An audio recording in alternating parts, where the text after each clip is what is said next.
When he knew, that's next.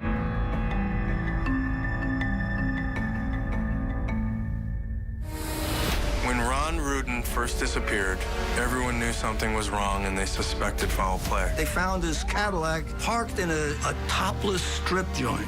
A burned out chest, feet away, a human skull.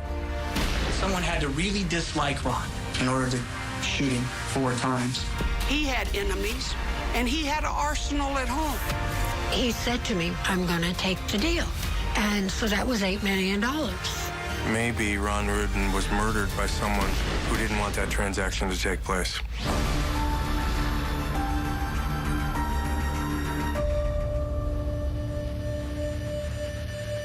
Ron Rudin was a well-known fixture in old Las Vegas. He made his fortune buying and selling real estate, just as major corporations transformed the shady mob-owned casinos into massive monuments to excess. Although Ron was successful in his professional life, when it came to love, he was a bad bet, having been married 4 times. But as luck would have it, he met a beautiful Southern belle named Margaret and decided to play the odds one more time.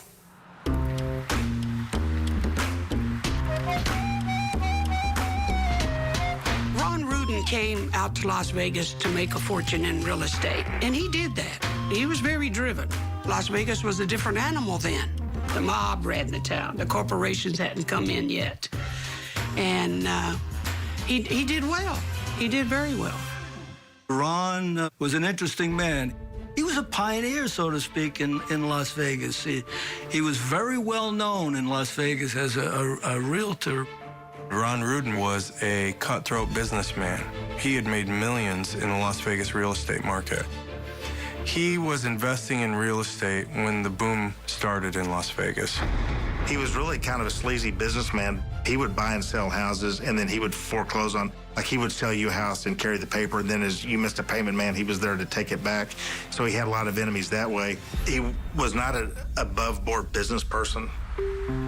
He was handsome by most people's standards, and he was a womanizer. He loved the love game. Margaret didn't come into the picture till, you know, a decade later or so, and she came in very quietly. Margaret Rudin is a very beautiful woman, very well kept. It was part of her persona back then. I mean, anyone who saw Margaret would just automatically be, wow, what an elegant woman. She married, had a couple of kids. That marriage didn't work out. And then she married several other times. And then for a fresh start, you know, she came out to Las Vegas. Margaret Rudin met Ron at a church, at a Christian church, and they hit it off. He came over immediately after the service, and he said, how would you like to go to the Las Vegas Country Club with me for lunch? Which was a way of bragging, you know, because it's a private club. I said, no, I'm not going. I'm not interested. Anyway, he said, I'll fix that. And he went over and got the minister. And he said, would you tell her I'm okay, that I'm a member here? And the minister said to me, you've got my blessings. She got the good Ron version. He wooed her. He courted her. She had the Cinderella syndrome. She thought she had found her Prince Charming. My sister knew because she was in real estate here. And she said, Margaret, I've heard some bad things about him. And I said, well, I'm not going to marry him. 6 weeks later, I married him. Well, pretty soon after they married, after he got the I-do's and the papers signed, she realized he had a drinking problem. The good Ron would turn into the bad Ron. We had an up and down marriage at first, but the longer I was married to him, the more I knew him. He had a really good side. He helped a lot of people. He usually wanted something in return, but he had a good heart. Ron Rudin had a lot of enemies in town because, you know, you buy up land and some other person wants the land, and there could be a lot of sharp deals made. And one of the things that hovered over Ron Rudin his entire business career was rumors of connections to the mafia. He, like a lot of business people in Las Vegas, dealt with the mafia and had connections to people who you and I might not have connections to. Another thing about Ron Rudin was he was a gun nut. He was consumed with guns. He had enemies, and he had an arsenal at home. Why would your average guy need 1,000 guns at home? Now, he was a gun dealer, but come on. You're gonna keep 1,000 guns at home in a private collection? Why you need all that firepower? He was heavily invested in Lee Canyon, which is a very gorgeous property in the area of Mount Charleston. That's about 45, 50 minutes northwest of Las Vegas. He sold it to a company called Olympia down in, I think, in Phoenix. And he said to me, when they give me $40,000 an acre, I'm going to take the deal. And they did. And so that was $8 million. And he disappeared on Monday morning. When I got home, he wasn't there. He was supposed to have signed the deal with Olympia on Wednesday. The proposed transfer of land and exchange of money never happened after Ron Rudin disappeared. So that really fueled speculation that maybe Ron Rudin was murdered by someone who didn't want that transaction to take place. They said, we found your husband dead. He'd been shot. A hiker found human remains in a burned-out chest. To me, that's as staged as it could be. That had mob written all over it. People can get a free Samsung Galaxy S22 when they trade in a Galaxy. So you can take your old phone that you've had for 12 years and loved every minute of and trade it in for something new that suits your life now? Get a free Samsung Galaxy S22 with a Galaxy trade-in. Any year, any condition.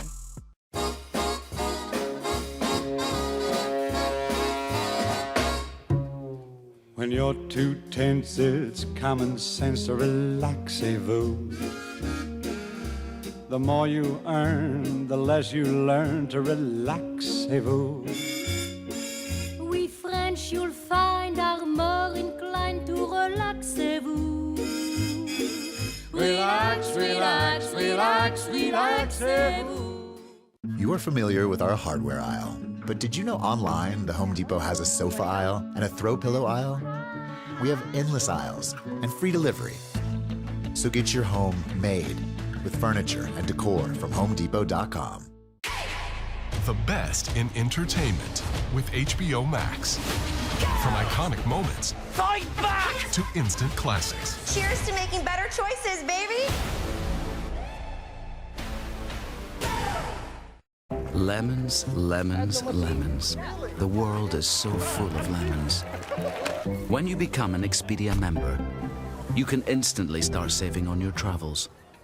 So you can go and see all those lemons for less. This Pride, we're all gonna come through. For the next generation. Create a short and show support for LGBTQ+ youth. For every short you create with the hashtag YouTube Pride Challenge, YouTube will make an additional donation to the Trevor Project.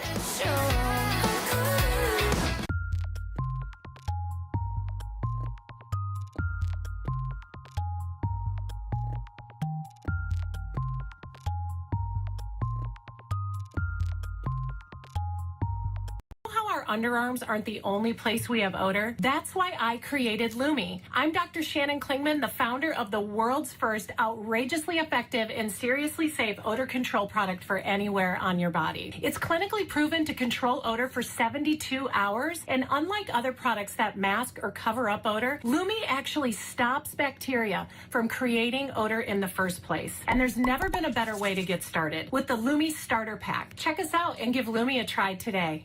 Were you diagnosed with ovarian cancer or mesothelioma after regular use of Johnson & Johnson baby powder or shower to shower?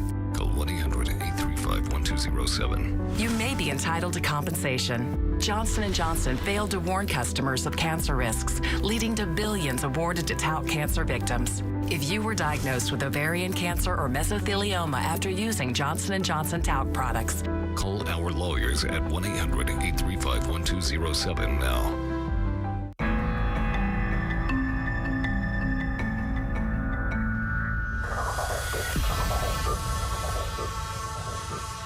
When Las Vegas businessman Ron Rudin went missing on December 20th, 1994, there was plenty of speculation to go around.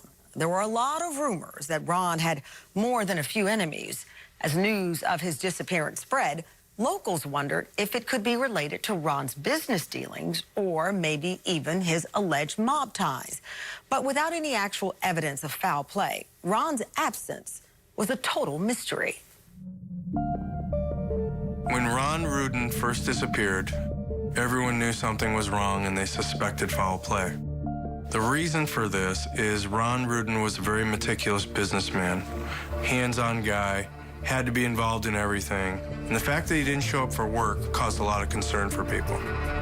Margaret Rudin was getting to be a suspect because she didn't report her husband missing right away. Margaret had to be told by friends, hey, you know where Ron is? Did you report it? And she says, no, I didn't report it. That was suspicious to the police officers. We reported him on the 20th.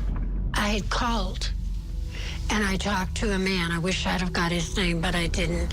On the morning that he didn't come back at Metro, and he said, oh, men do that all the time. Men do that. We don't even check them out until they're 48 hours. You know, he said, call me back after 48 hours.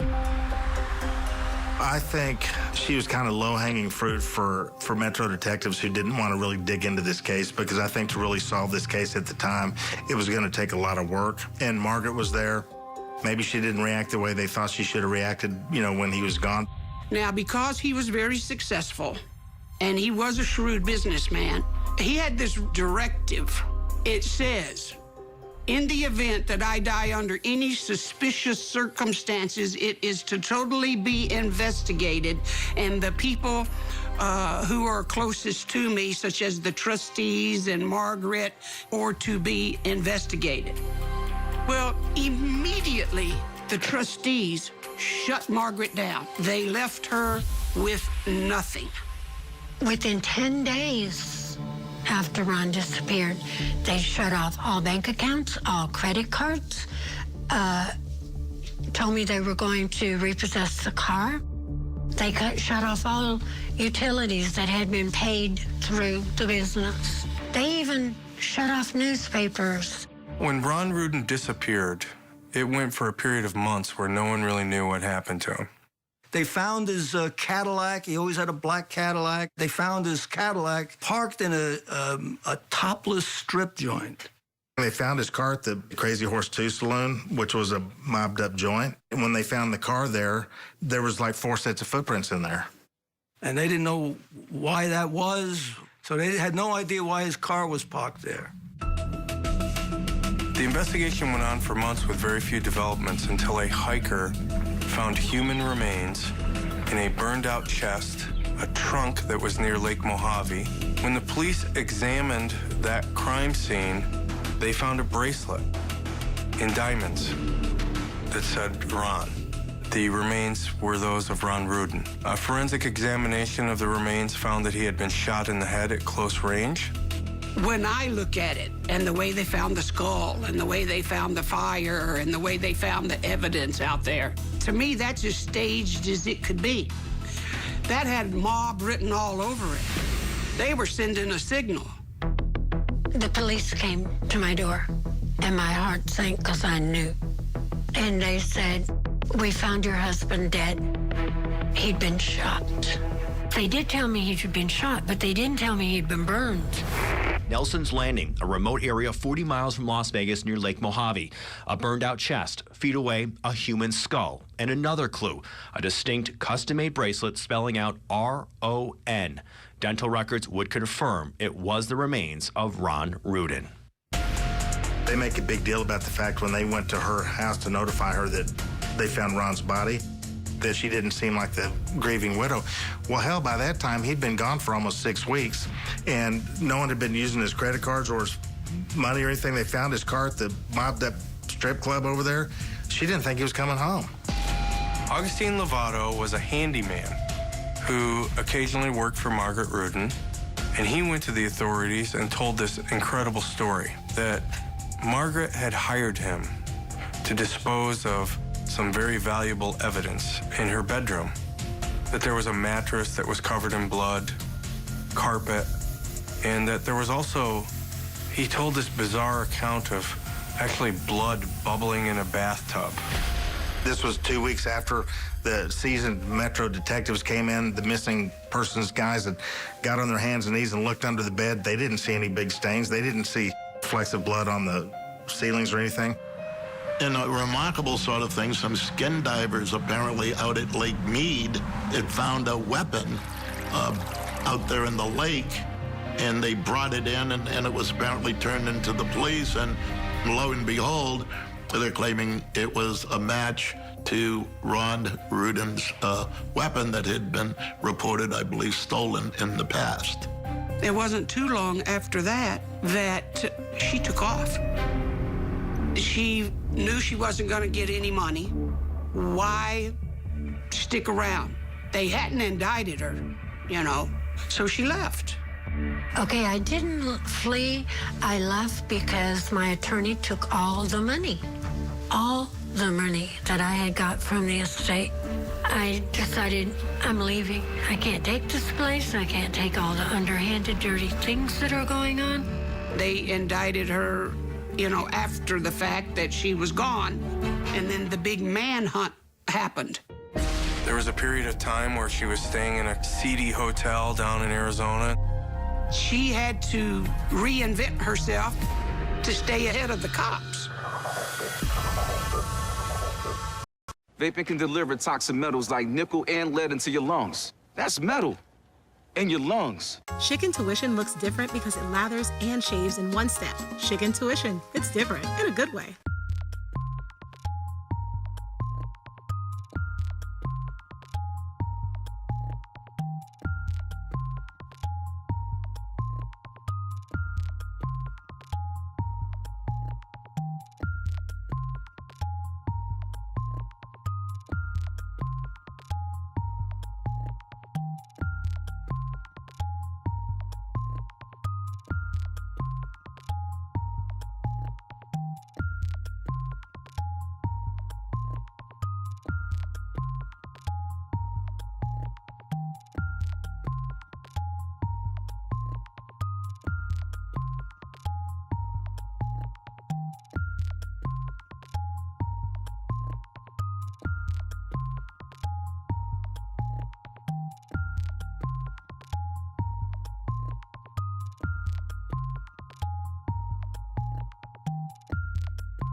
In trouble? Get some sleep with Relaxium Sleep. Call right now. Call now. Relaxium Sleep is giving away 1,000 bottles. Call and get your very own risk-free bottle of Relaxium Sleep now. Fall asleep faster, stay asleep longer, and wake up feeling refreshed with Relaxium Sleep. Call 800-419-2459, 800-419-2459.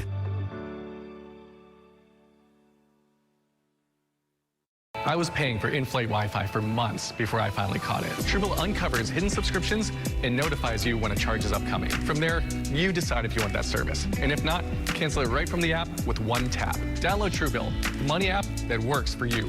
Thanks to Lemonade, getting my birth control is quick, easy, and super affordable. With access to healthcare professionals 24/7 and an easy-to-use app, I can order from anywhere. And the best part, it takes less than 5 minutes. Visit lemonadehealth.com.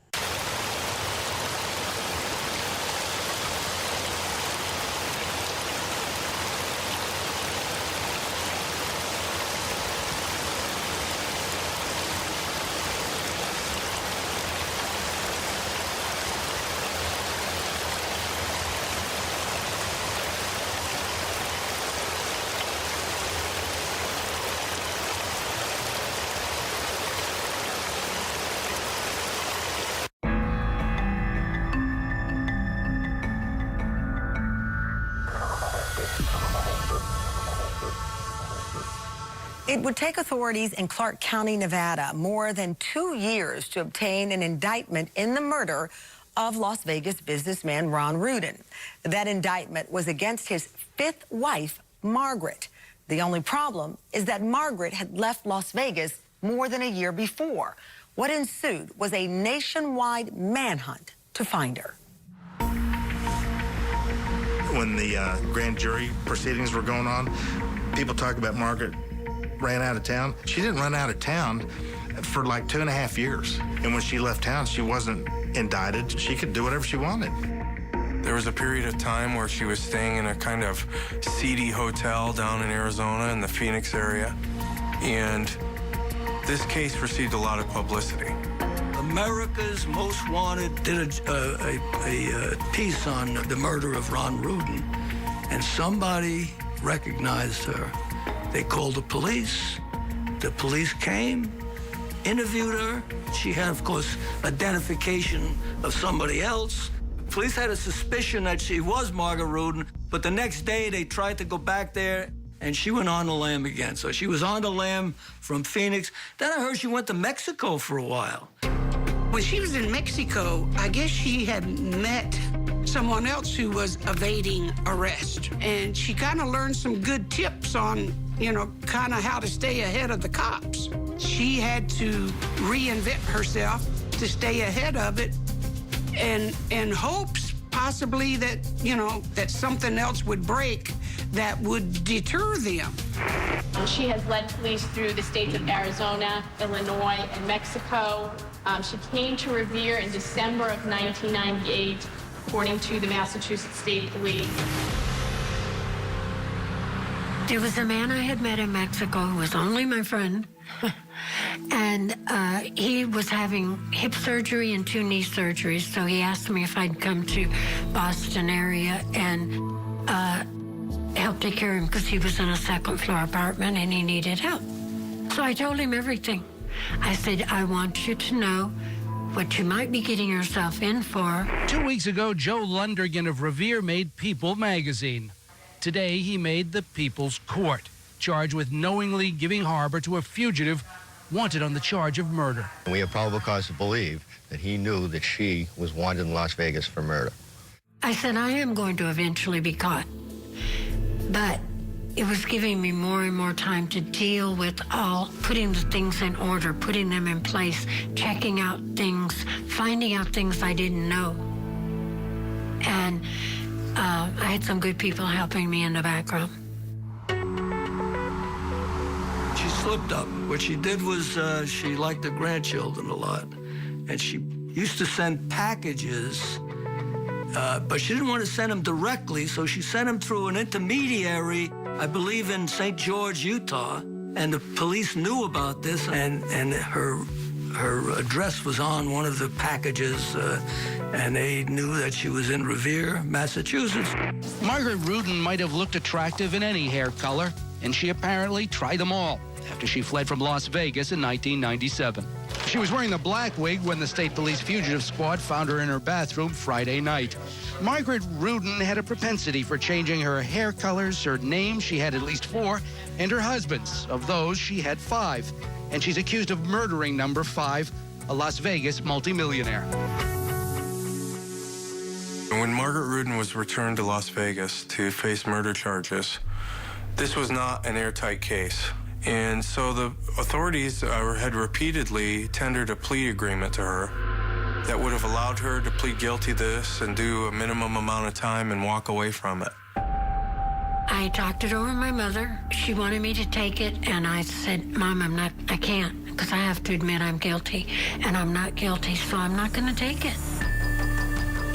Interestingly, she refused all those offers. Margaret repeatedly told them that she didn't do this and that, she wanted to go before a jury because she felt very strongly that she would be acquitted. If she had a cop to that just for a lesser plea so that she could have been freed, I think that would have stuck in her craw, so to speak, and she might not could have lived with that. She would be looking at roughly 2.5 years. I strongly encouraged her to take it because God gives you only so many years on this earth. And she said no. She was adamant that she wouldn't do it. They told me, if you will accept it now, you can walk now. And I should have. It was the worst opening statement that I've ever experienced in my life. No one watching that could feel comfortable for Margaret at that point. Repeatedly, Judge Bonaventure had to intervene and say, hey, what's going on here? What are you talking about? The best in entertainment with HBO Max. From iconic moments Fight back! to instant classics. Cheers to making better choices, baby! Dad, when is the future? Well, now we're in the present.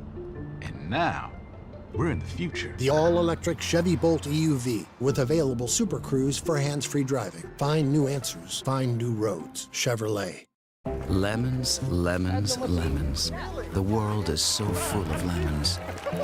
When you become an Expedia member, you can instantly start saving on your travels. So you can go and see all those lemons for less. Inside the state-of-the-art studio. We're streaming 24/7, forecasting in real time. When storms hit, more people watch Fox Weather. From across the country to just around the corner. Fox Weather. Watch now on YouTube TV.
Was really hard. But selling it for the best price was simple with Worthy.com. They evaluate your jewelry to help you understand what it's actually worth. Then they auction it to their network of professional buyers. Get more for your jewelry with Worthy.com. Oh my goodness, this mascara, fabulous. A hydrating mascara. And the curved one just lifts your lashes like crazy. It looks great with silver hair. Hypoallergenic. Absolutely love Boom Bright. Success is picking up extra shifts to support your family. Now you want to be the boss. Success is keeping our country safe. Now you want to secure your future. As an accredited university with 75 years experience, University of Maryland Global Campus offers no-cost digital resources, replacing most textbooks and lifetime career services. You're not waiting to win. You're ready to succeed again. Learn about our 90-plus programs and specializations at umgc.edu.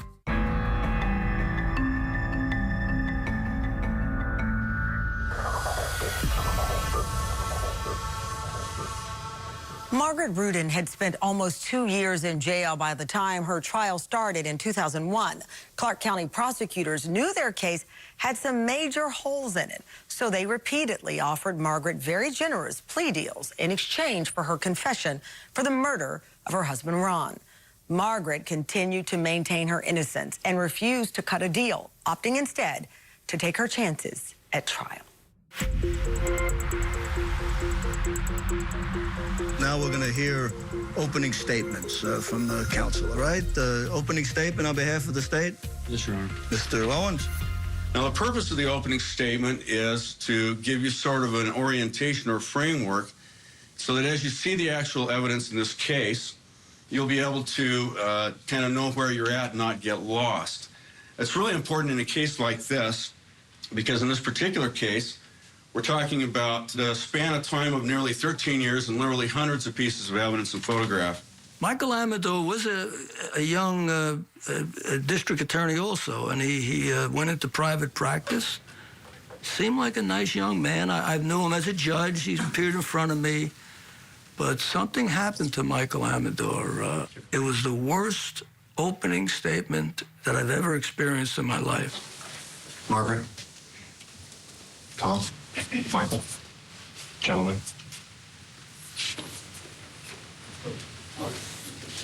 This is a great day. In a lot of different ways. This is a great day for me. This is a culmination of a career. I'd never been arrested in my life, not even for a traffic accident or anything, nothing. Michael Amador came to me.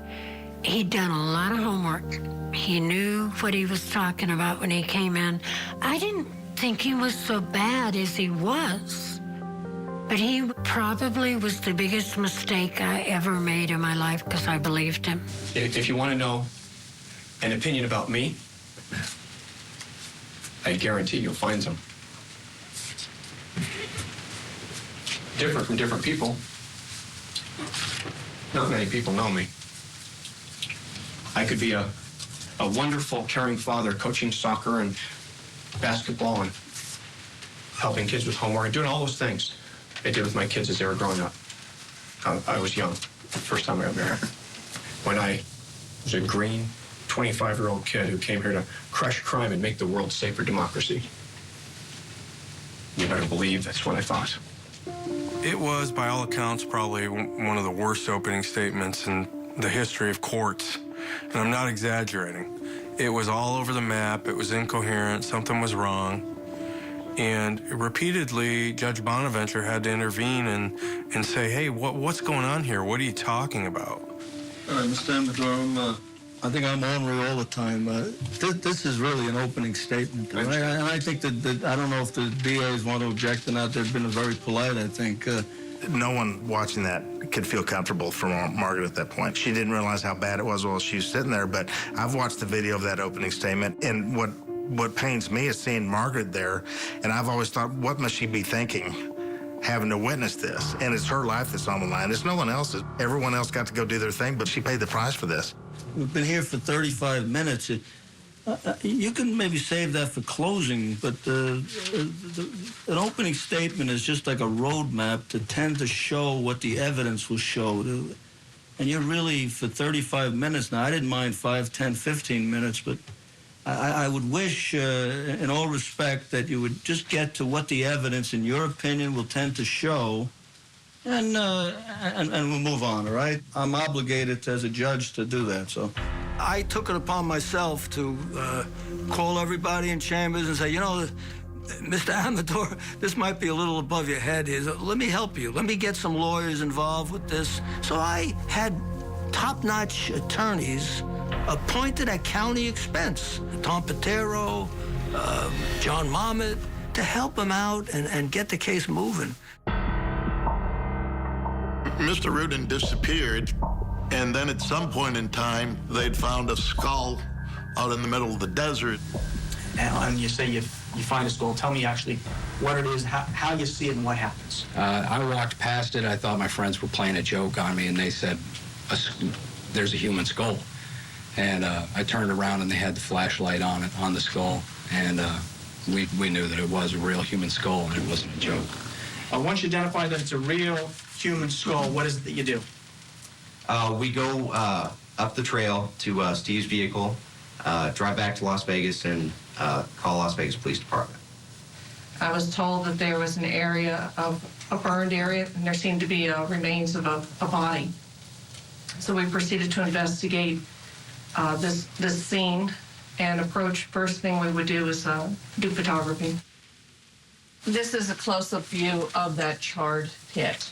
And these long, slender items are metal strips that I recovered from this fire pit. You said that other than the metal long pieces, you also saw evidence of some other items in there. Yes, there's smaller items. There's pieces of wood, smaller metal pieces. I recovered a latch. And there were white, charred pieces, what appeared to be burned pieces of bone. In my opinion, Ron Rudin died as a result of multiple gunshot wounds to the head. Then they say that the trunk that the charred remains were found in was a trunk that had come from her antique store. Can you describe the trunk for the jury here? It was approximately, I'll say, 3 feet across, 2.5 feet wide, 2.5 feet long. They said a trunk was missing from my shop. I never had a trunk in that shop. Several more people testified there was no trunk in that shop. A diver at Lake Mead found a firearm wrapped in plastic at the bottom of the lake. Forensic examination found that this was, in fact, Ron Rudin's missing weapon. Do you recognize State's Exhibit 69? Yes, sir. And how is it that you recognize State's Exhibit 69? It's a Ruger handgun, 22 caliber, inside the same bags with the magazine laid next to it. Same form as I found it back then. I continued to pursue a comparison of those bullets and eventually came to the conclusion that the bullets from Ron Rudin were fired from the Ruger pistol, which I'd examined months before. So it was clear to the police that someone had used this gun to kill Ron, wrapped it in plastic, and disposed of it at the bottom of the lake. And the police were very resolute in saying that there's only 2 people that would have had access to this gun, Ron and Margaret Rudin. And their theory was, obviously, that Margaret had killed Ron for some financial gain. To stuff him in a trunk, load him in a van or some kind of vehicle, along with the gasoline it would take to burn up his body and to drive him out to Nelson's Landing, unload him, pour all the gas out, burn him up. I mean, it's just inconceivable that Margaret could have done that. This was never about a reward. This was about a man that was dead and that people loved him and he was missing. You know, you didn't know whether to believe him or not, but it was very important testimony because it linked her to the disposal of evidence. At Leaf Filter, we're on a never-ending journey to end gutter cleaning forever. Whoa! Way too dangerous, Bill. Say goodbye to that ladder. Way too clogged, Melissa. Those black gutters are causing serious damage to your home. Look at these cracks in your foundation. Leaf Filter, the nation's #1 rated gutter protection system, will keep you safe and protect your home. Leaf Filter's stainless micromesh screen fits over your existing gutters and is guaranteed to filter out everything except for water. No more leaves or debris in your gutters for the life of your home. Schedule your free gutter inspection and estimate, just like Paul. With Leaf Filter's lifetime warranty, we guarantee you'll never have to clean those nasty gutters again. Everybody okay with that? Oh, yeah. Call 833-LEAF-FILTER or go to getleaffilter.com for your free gutter inspection and estimate. Act now and save 15% off your purchase.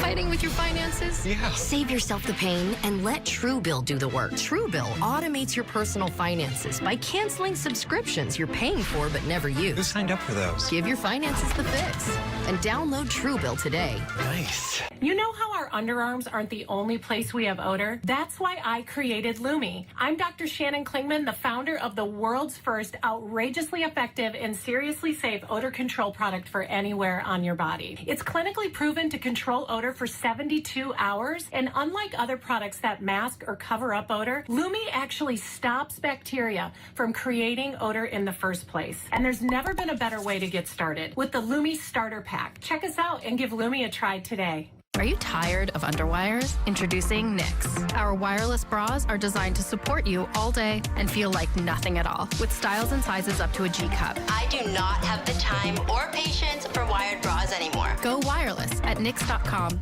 I'm Gabby Lewis, co-founder of Magic Spoon. We grew up loving cereal, but as we got older, we realized it's mostly terrible for you. So we went on a journey to see if it was possible to recreate that taste and texture, but with actually good ingredients. Taste the magic for yourself at magicspoon.com. Calibrate is a doctor-guided weight loss program that combines virtual doctor visits, FDA-approved medication, and one-on-one video coaching to reset your metabolic system. Get back in control of your weight and your health with Calibrate. Sign up today at joincalibrate.com. Tonight on Closing Arguments, a deep dive into the police response to the school shooting in Uvalde, Texas. We'll bring in law enforcement experts to weigh in. Closing Arguments, tonight at 8, 7 Central, only on Court TV.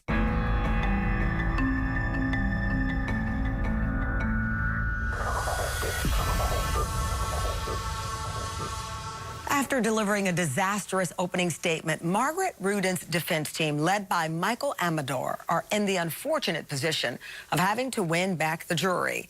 And although there is no hard evidence linking Margaret to the murder of her husband, Ron, the prosecution believes they have enough witnesses to build a circumstantial case that will convince jurors to convict. Now, what was the condition of the carpet in the 9 by 12 area that you were now going to cut out?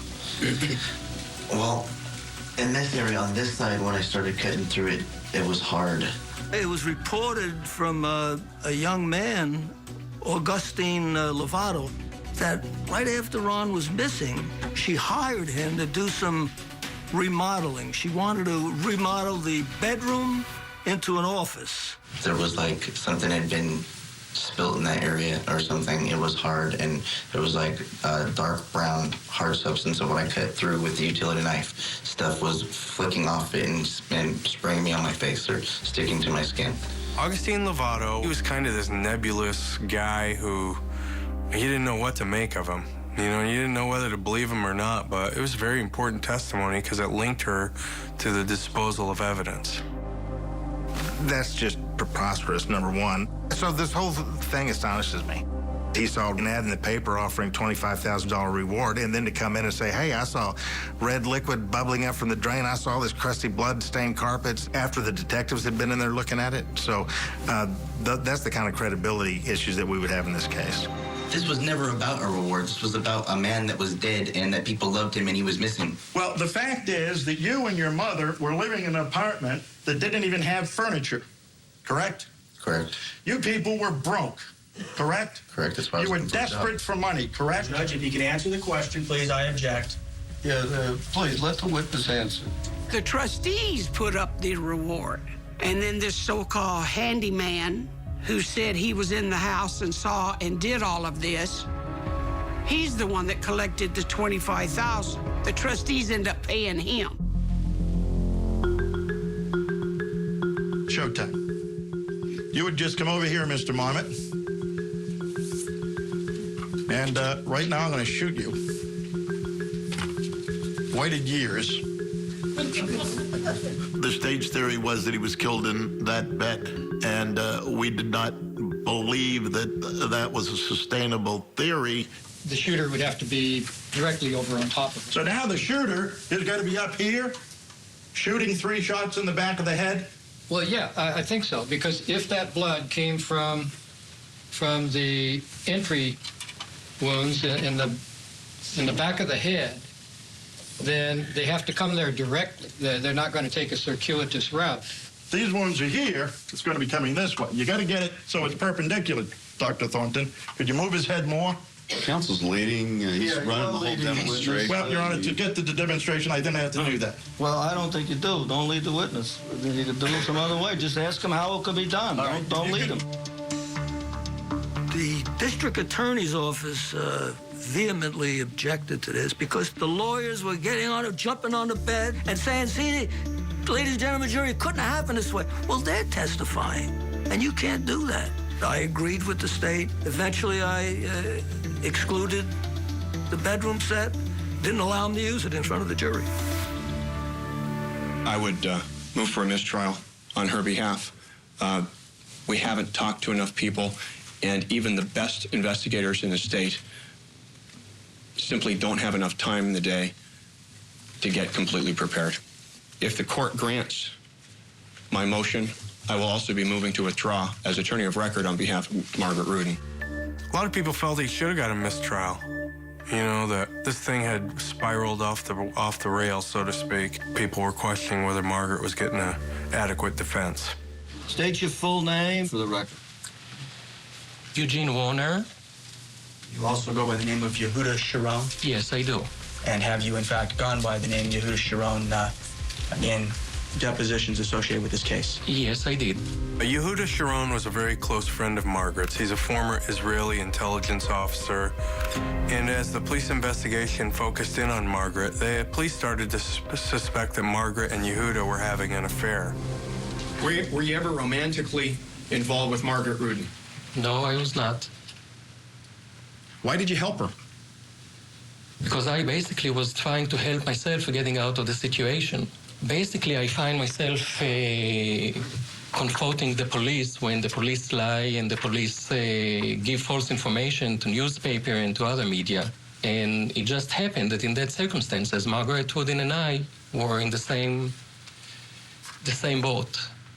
So helping myself, naturally, it helped her. So the police came up with this theory, never proven, that Yehuda had helped Margaret dispose of the body. Did you kill Ron Rudin? No, I did not. Did you help kill Ron Rudin?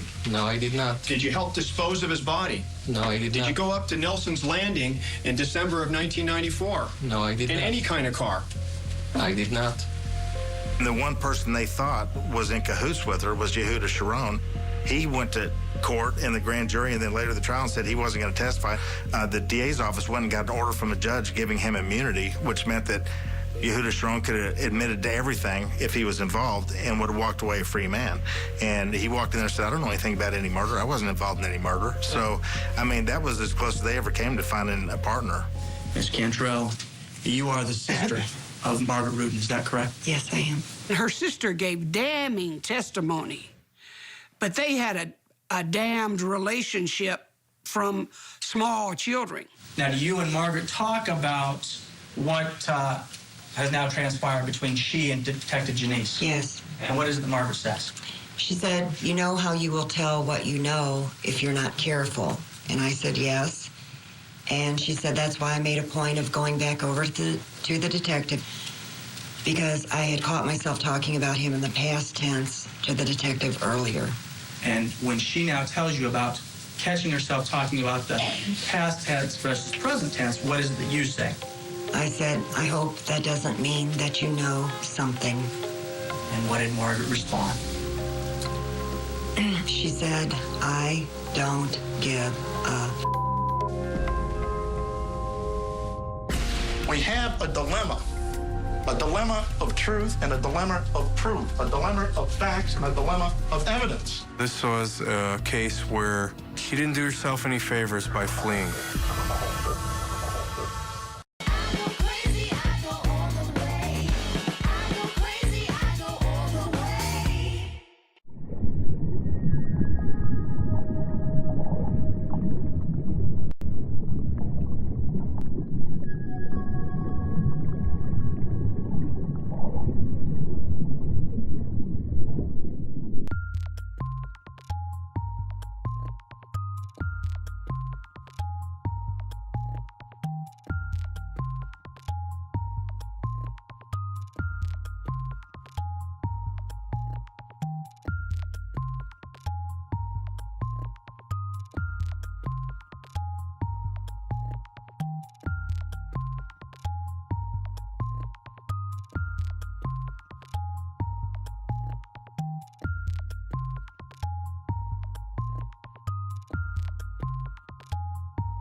Call 1-800-561-2049. That's 1-800-561-2049 now. Were you diagnosed with ovarian cancer or mesothelioma after regular use of Johnson & Johnson baby powder or shower to shower? Call 1-800-835-1207. You may be entitled to compensation. Johnson & Johnson failed to warn customers of cancer risks, leading to billions awarded to tout cancer victims. If you were diagnosed with ovarian cancer or mesothelioma after using Johnson & Johnson talc products, call our lawyers at 1-800-835-1207 now. Meet Litter Robot, the revolutionary self-cleaning litter box that eliminates the chore of scooping, reduces litter tracking, and traps odors. And Litter Robot provides real-time updates. Litter Robot by Whisker. Spring bottoms have arrived at Fabletics. Shop now and get your first 2 pairs for just $24. Whether you're out for a run or running errands, we have all the bottoms you need to spring into action this season. There's something for everyone at Fabletics.com. Was your child born premature and diagnosed with necrotizing enterocolitis, NEC, after using formula? Call 800-809-8609. Some brands of infant formula have been linked to necrotizing enterocolitis, NEC, in preterm babies. If your child had NEC or any of these complications after being fed cow's milk-based formula soon after birth, call for Rare, Perot, and Wansbro. 800-809-8609. You may be entitled to compensation. Hey, honey, sunscreen. We shop with Ibotta because it gives us cash back on everything we buy. Is that why it's shooting money all over me? It's a visual metaphor to show there's cash back in everything. In-store, online, there's cash back in everything you buy. If you feel alone with depression or anxiety, get help at lemonadehealth.com. Get personalized treatment from our medical staff, plus the medication you need right at home. Visit us at lemonadehealth.com today.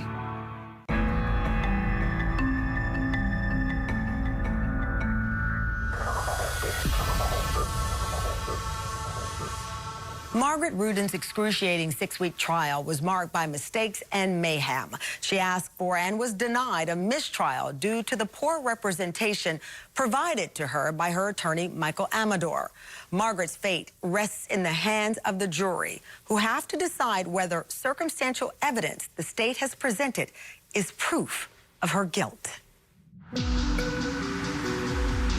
There are facts and circumstances that link Margaret Rudin to Ron Rudin's violence, death. The facts and circumstances also would indicate that someone had to have malice for Ron. Someone had to really dislike Ron in order to shoot him 4 times. Donna talked to Margaret about the fact, well, gee, if Ron's so difficult, if it's so terrible at home, I thought you were going to divorce him. She said to me, he's not in good health. He can't even walk without being out of breath. And I think I'll wait. Wait for what?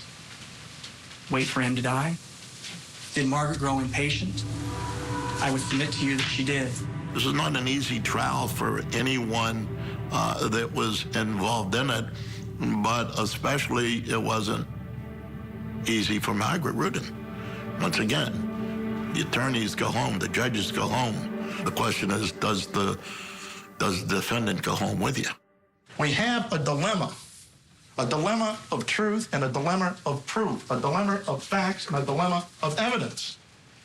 Because if, in fact, that was where this horrific deed took place, within 3 days, a member of the Las Vegas Metropolitan Police Department was in that room searching it with the consent of Margaret Rudin. And he did not see any of the things that the state has told you over and over must have been there. Margaret Rudin is not guilty because the evidence says it. My gut told me she was going to be convicted. This was a case where she didn't do herself any favors by fleeing, and that created a lot of suspicion in the eyes of the public, and I also think in the eyes of the jury. All right, have you selected a 4-person? Who's the 4-person? Would you please stand up, sir? Ms. Rudin, will you stand up, please? Have you arrived at a verdict? Yes, sir, we have. Hand the verdicts to the bailiff. Please read the verdict aloud, starting from the very top on down. As to count 1, murder with the use of a deadly weapon, we find the defendant guilty. Dated and signed? It is dated the 2nd day of May, 2001. And those fateful words that he used in his opening, this is the greatest day of my life came back to haunt us in that jury verdict when the foreman, after the guilty verdict, I believe he used that same phrase when he spoke to the media. I submit to you that today, May the 2nd, 2 months later, that this is a great day. Ronald Rudin, his family, and the people of the great state of Nevada can comfort in the fact that justice was served today. The focus should have been on Margaret Rudin and her defense, and unfortunately at times it got lost. The trial itself was very convoluted, you know. I mean, it was difficult for anyone to follow. And so it was very difficult for them to pull together a defense. I think that because of the particular problem in the interaction between one of the attorneys, my attorneys, and the judge, that was another complication and a problem. As for Mr. Rudin and your marriage to him, I only hope that these words of Robert Ingersoll pacify his pain and the people that love Ron Rudin. I would rather live and love where death is king than have eternal life where love is not.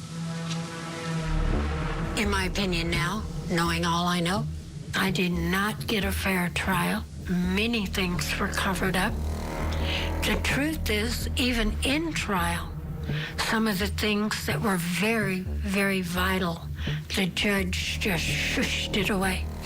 You know, it didn't have importance to him.